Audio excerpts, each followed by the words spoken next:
Hi అండి. ఈరోజు special recipe పచ్చిశనగపప్పు మసాలా. సింపుల్ అండ్ టేస్టీగా ఈ రెసిపీ ఎలా చేసుకోవాలో చూద్దాం రండి. ముందుగా స్టవ్ పైన కుక్కర్ని పెట్టి గంట పాటు నానబెట్టిన కప్పు పచ్చిశనగపప్పును వేయండి. ఇందులో ఇంచు దాల్చిన చెక్క, 2 యాలకులు, 3 లవంగాలు, రుచికి సరిపడా ఉప్పు, 1/2 టీ స్పూన్ పసుపు,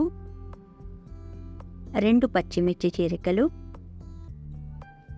ఏ కప్పుతో అయితే పప్పు తీసుకున్నామో అదే కప్పుతో 3 కప్పులు నీరు పోసి ఆపై కుక్కర్ని మూతపెట్టి 4 విజిల్స్ రానివ్వండి, సరిపోతుంది.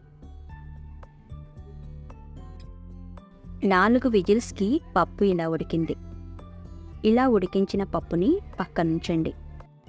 ఇప్పుడు వేరొక గిన్నెలో 80 ml ఆయిల్ని వేసి వేడెక్కనివ్వండి.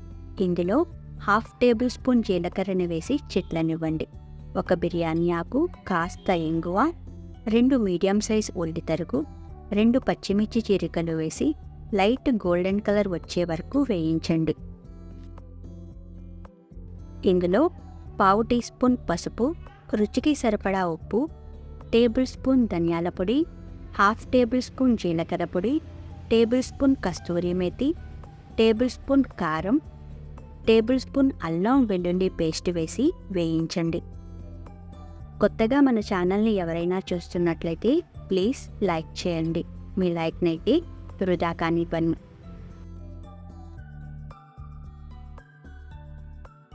మసాలాలు మాడకుండా 4 టేబుల్ స్పూన్లు వాటర్ని వేసి వేయించండి.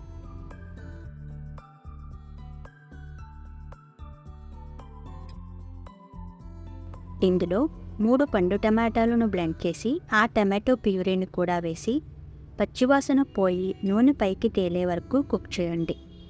కూర అంతా ఈ టమాటో కుక్ చేయడం మీదే ఆధారపడి ఉంటుంది. ఇప్పుడు ఇందులో ఉడికించిన పచ్చిశనగపప్పు నీళ్లతో సహా వేసి మిక్స్ చేయండి.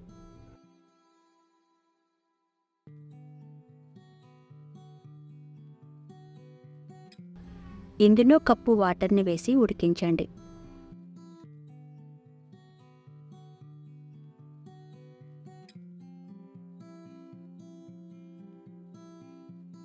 నేను 4 విజిల్స్ వేయించాను కనుక కాస్త మెత్తగా అయ్యిందనిపించింది.